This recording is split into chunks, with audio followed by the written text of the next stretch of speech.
ഒന്ന് പരിശോധിക്കാം. അന്വേഷണ സംഘത്തിന് പോറ്റി നൽകിയ മൊഴി അതേതൊക്കെയാണ് പ്രധാനപ്പെട്ടതെന്ന്. നമ്പർ 1, സ്വർണം ഉദ്യോഗസ്ഥർക്ക് വീതിച്ചു നൽകിയെന്ന പോറ്റിയുടെ മൊഴിയാണ് ഏറ്റവും നിർണായകമാകുന്നത്. അതായത് സ്വർണ്ണക്കൊള്ളയിൽ ദേവസ്വം ബോർഡ് ഉദ്യോഗസ്ഥർക്ക് കൃത്യമായ പങ്കുണ്ട് എന്ന മൊഴിയാണ് ഏറ്റവും പ്രധാനപ്പെട്ടതായി പോറ്റി നൽകിയിരിക്കുന്നത്.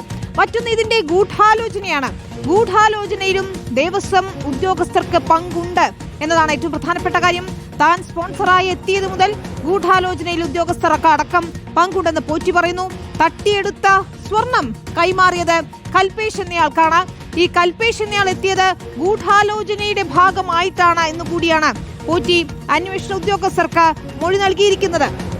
ഏറ്റവും നിർണായകമായ മറ്റൊരു മൊഴി എന്ന് പറയുന്നത് സ്മാർട്ട് ക്രിയേഷൻസിൽ നടന്നിട്ടുള്ള ഗൂഢാലോചനയാണ്. സ്മാർട്ട് ക്രിയേഷൻസിന് ഈ സ്വർണ്ണക്കൊള്ളയിൽ പങ്കുണ്ടെന്ന് വ്യക്തമാക്കുന്ന കൃത്യമായ മൊഴി തന്നെയാണ് ഉണ്ണികൃഷ്ണൻ പോറ്റി അന്വേഷണ ഉദ്യോഗസ്ഥർക്ക് നൽകിയിരിക്കുന്നത്. പങ്കജ് ഭണ്ഡാരിയും നാഗേഷും തമ്മിൽ ബന്ധമുണ്ട്. നാഗേഷ് എന്ന് പറയുന്നയാൾ ഈ സ്വർണം ഏറെ നാൾ സൂക്ഷിച്ചയാളാണ്. നാഗേഷും സ്മാർട്ട് ക്രിയേഷൻസും അതിന്റെ ഉടമയായ പങ്കജ് ഭണ്ഡാരിയുമായി ബന്ധമുണ്ട് എന്നതാണ് ഉണ്ണികൃഷ്ണൻ പോറ്റിയുടെ മൊഴിയിൽ നിർണായകമാകുന്നത്. ഏറ്റവും പ്രധാനപ്പെട്ട മറ്റൊരു ഞെട്ടിക്കുന്ന മൊഴി എന്ന് പറയുന്നത് അന്വേഷണത്തിനിടെ പങ്കജ് ഭണ്ഡാരിയുമായി ഉണ്ണികൃഷ്ണൻ പോറ്റി കൂടിക്കാഴ്ച നടത്തി എന്നതാണ്. അതായത് നിർണായകമായ രേഖകൾ പങ്കജ് ഭണ്ഡാരി ഈ അന്വേഷണത്തിനിടെ തന്നെ മാറ്റിയിട്ടുണ്ടെന്നതാണ്. അപ്പോൾ പങ്കജ് ഭണ്ഡാരിയുടെ റോൾ എന്താണ് എന്നതുകൂടി ഇനിയും വ്യക്തമാകേണ്ടതുണ്ട്. നാഗേഷും പങ്കജ് ഭണ്ഡാരിയും തമ്മിലുള്ള ബന്ധം, പോറ്റിയും പങ്കജ് ഭണ്ഡാരിയും തമ്മിലുള്ള ബന്ധം, സ്മാർട്ട് ക്രിയേഷൻസ് എന്തൊക്കെയാണ് തട്ടിപ്പ് നടത്തിയിട്ടുള്ളത്, ഇവർ തന്നെയാണോ ഈ സ്വർണം മാറ്റിയത് എന്നതുൾപ്പെടെ നിർണായകമായ വിവരങ്ങൾ പുറത്തു വരേണ്ടതുണ്ട്. ഈ മൊഴി നൽകുന്നതിന് മുൻപ് പങ്കജ് ഭണ്ഡാരി ദേവസ്വം വിജിലൻസിന് മൊഴി നൽകുന്നതിന് തൊട്ട് മുൻപായി അന്വേഷണം നടക്കുന്നതിനിടയിൽ പോറ്റി അങ്ങോട്ട് ചെന്ന് ഭണ്ഡാരിയെ കണ്ടു എന്നുള്ള ഏറ്റവും സുപ്രധാനമായ മൊഴി കൂടി വരികയാണ്. മറ്റൊന്ന്, ഈ കട്ടിളപ്പാളിയിൽ സ്വർണം പൂശുകയാണ് ആദ്യം ചെയ്തത്. അതിൽ നിന്ന് സാമ്പത്തിക ലാഭം ഉണ്ടാക്കാൻ തനിക്കായിട്ടില്ല.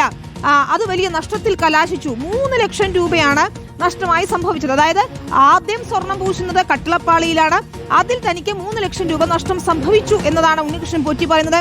ഇതിന് പിന്നാലെ ഈ നഷ്ടം നികത്തുന്നതിന് വേണ്ടിയാണ് ദ്വാരപാല പാളികൾ കൊണ്ടുപോവുകയും അത് സ്വർണം തട്ടാൻ, അതിൽ സ്വർണം പൂശുന്നതിൽ നിന്ന് സ്വർണം തട്ടിയെടുക്കാൻ തീരുമാനിക്കുകയും ചെയ്തത്. അതായത് ആസൂത്രിതമായി തന്നെ നടത്തിയൊരു കാര്യമാണ്. നോക്കണം, കട്ടിളപ്പാളിയിലാണ് ആദ്യം സ്വർണം പൂശുന്നത്.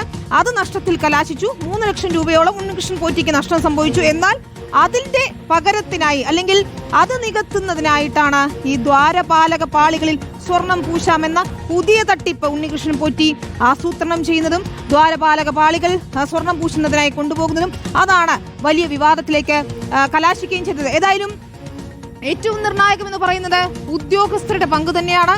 സ്വർണം ചെമ്പുപാളി ആക്കി മാറ്റുന്നതിന് അല്ലെങ്കിൽ അങ്ങനെ രേഖപ്പെടുത്തുന്നതിനൊക്കെ ഉദ്യോഗസ്ഥരുടെ സഹായം ലഭിച്ചു എന്നതാണ്. ചെമ്പുപാളി എന്ന് എഴുതാൻ ഉദ്യോഗസ്ഥർ സഹായിച്ചു എന്നുള്ള നിർണായകമായ വിവരം കൂടിയാണ് ഉണ്ണികൃഷ്ണൻ പോറ്റി പങ്കുവെക്കുന്നത്. അപ്പോൾ ഗൂഢാലോചന കൃത്യമായി നടന്നിട്ടുണ്ട്. അതിൽ ഉദ്യോഗസ്ഥർക്ക് പങ്കുണ്ട്. സ്മാർട്ട് ക്രിയേഷൻസിന് അതിന്റെ ഉടമ പങ്കജ് ഭണ്ഡാരിക്ക് ഒക്കെ തന്നെയും പങ്കുണ്ട്. മാത്രമല്ല കൽപേഷ്, നാഗേഷ് എന്നീ ആളുകൾ അവരെ എങ്ങനെയാണ് ബന്ധിപ്പിച്ചിരിക്കുന്നത് തുടങ്ങിയ കാര്യങ്ങളൊക്കെ തന്നെയും ഉണ്ണികൃഷ്ണൻ പോറ്റി വെളിപ്പെടുത്തുകയാണ് അന്വേഷണ സംഘത്തോട്.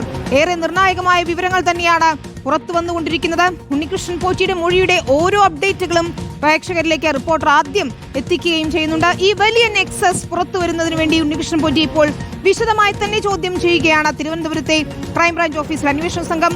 അതിന് പിന്നാലെ തെളിവെടുപ്പിലേക്ക് കടക്കും. ബംഗളൂരുവിലേക്കും ചെന്നൈയിലേക്കും ഒരുപക്ഷെ സന്നിധാനത്തേക്കും ഉണ്ണികൃഷ്ണൻ പോറ്റി എത്തിച്ച് തെളിവെടുക്കേണ്ടുന്ന സാഹചര്യം തന്നെയാണുള്ളത്.